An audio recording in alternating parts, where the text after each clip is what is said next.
Welcome back. All right, we are comparing tonight Japan with America. I like to say gentle Japan, because if there's one running theme between this comparison, it's that Japan tends to be a lot more gentle than America. Some good examples tonight. We are going to start with superheroes. Superheroes. In America, superheroes have defined life for kids from way back. And they started out as sort of comic villains, but they've really come into the mainstream as these Hollywood tough guys. I mean, they're really quite aggressive. Look at this. I mean, Batman, look at that. Now, there's a guy who's a true enforcer. You're not going to want to mess with this guy, right? In Japan, you get the FP Rangers. Look at these guys. I mean, they look like they're ready to lead your aerobics workout, huh? From the Batman the Enforcer to the FP Rangers in the aerobics room.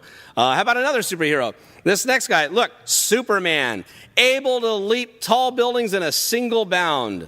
In Japan, you get, what's his name again? Yes, Nega, able to help with your farming. Look at that.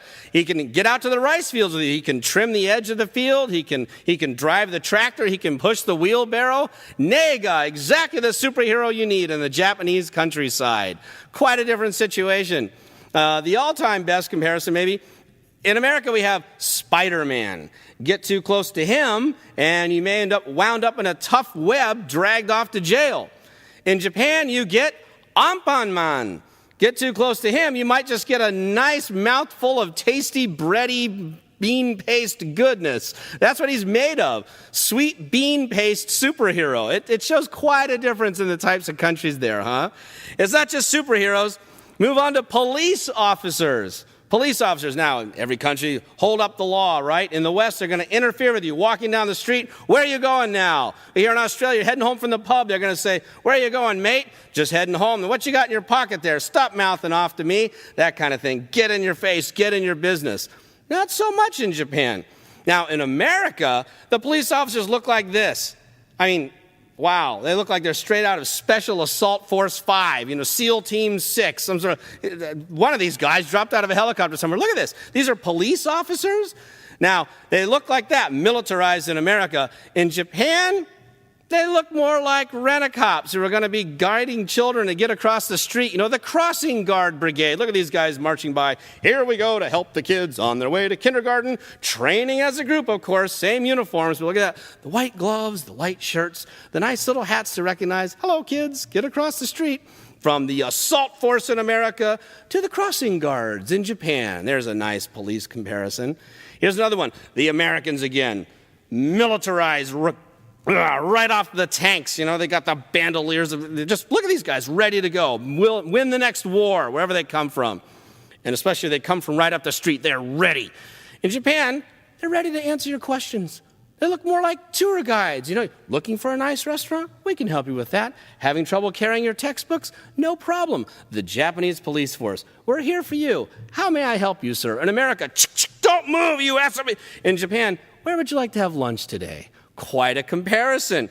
Doesn't end there. How about the police vehicles, right? The vehicles are quite a bit different. In America, look at this. Ready for action. This thing is souped up, ready to head down the highway.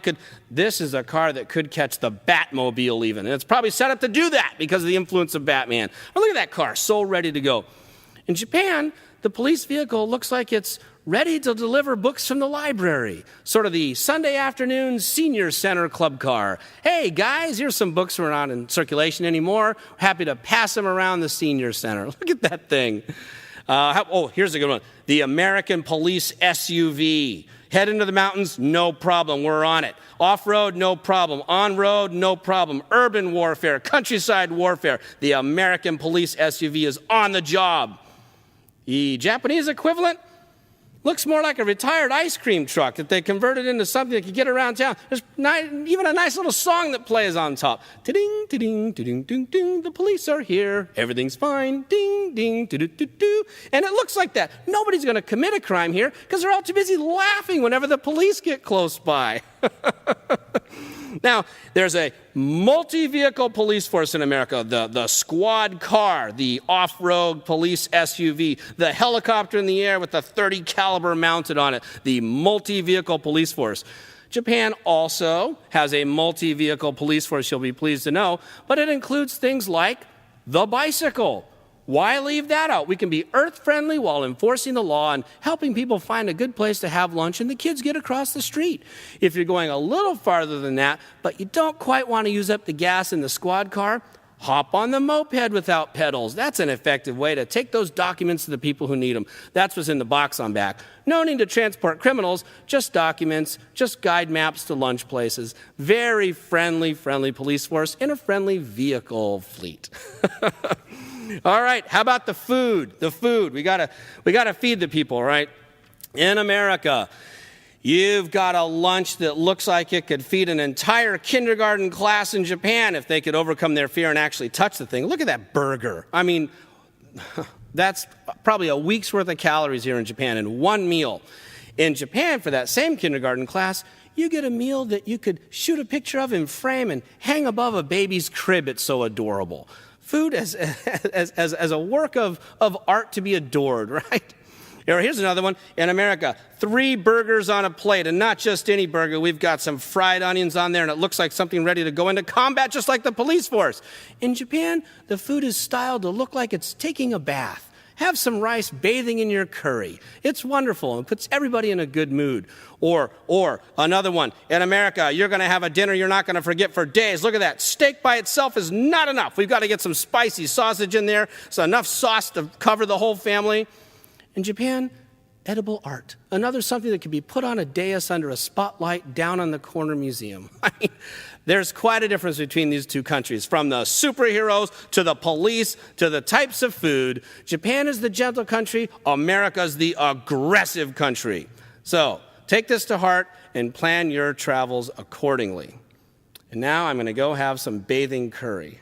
Back after this.